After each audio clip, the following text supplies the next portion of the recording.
Don't crash into the ditches. There's so much roadkill on this road to riches.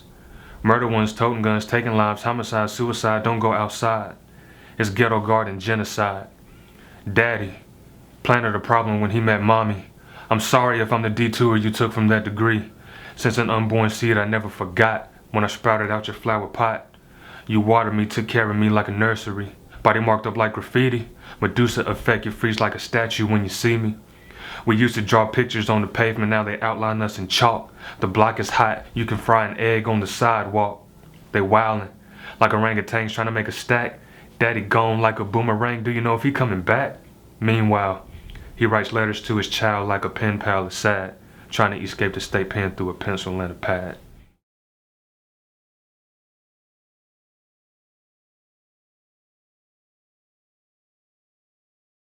I know what it's like to be a disoriented teen, growing up in an unfortunate upbringing, no father to look up to. And with that missing puzzle piece in my life, it promoted poverty in the images I would see on a daily basis. It promoted poverty in my images, in my decisions, and it affected how I saw myself in the future. According to the United States Census Bureau, over 24 million children in America live in biological father-absent homes.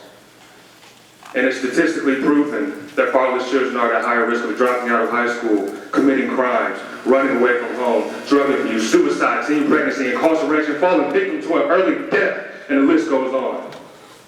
As an adolescent, unfortunately, I stumbled across every single misfortune I just mentioned.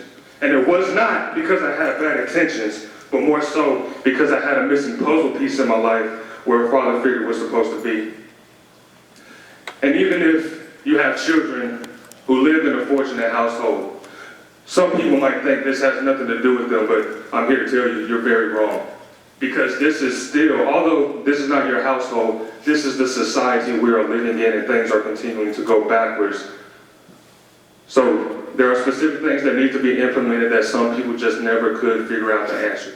I was 16 years old in 10th grade at Lee High School when I experienced my first pregnancy scare.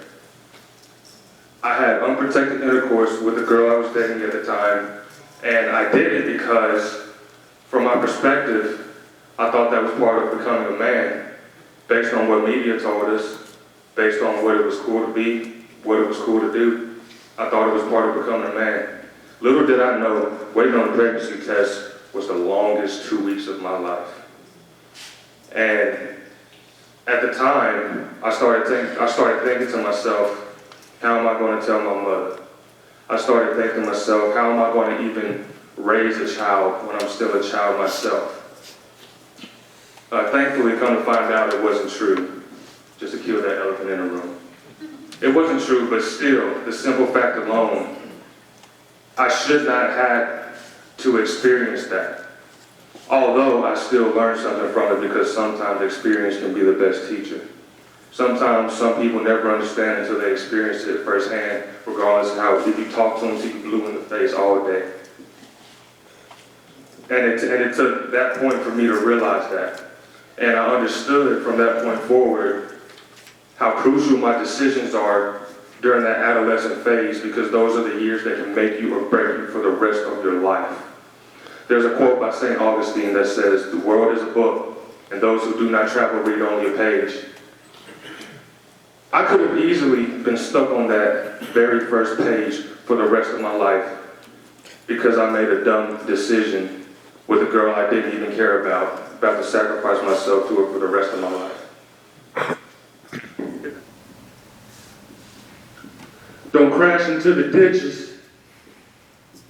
There's so much roadkill on this road to riches. Murder ones, toting guns, taking lives, homicide, suicide, don't go outside. It's ghetto garden genocide. Daddy planted a problem when he met my me. I'm sorry if I'm the detour you took from that degree. Since an unborn seed I never forgot when I sprouted out her flower pot. She watered me, took care of me like a nursery. Body marked up like graffiti. Medusa effect, you freeze like a statue when you see me. We used to draw pictures on the paper, now they outline us in chalk. The block is hot, you can fry an egg on the sidewalk. They wild like orangutans trying to make a stat. Daddy gone like a boomerang, do you know if he coming back? Meanwhile, he writes letters to his child like a pen pal that's sad, trying to escape the state pen through a pencil in a bag. According to statistics,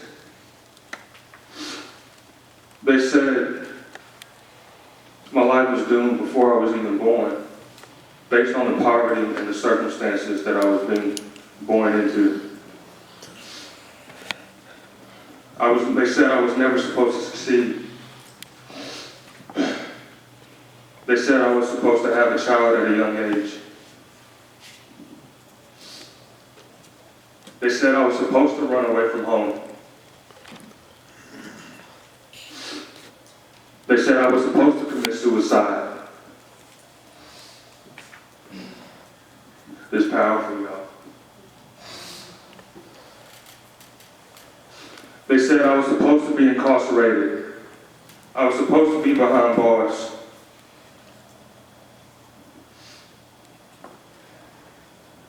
Bring my stuff out here.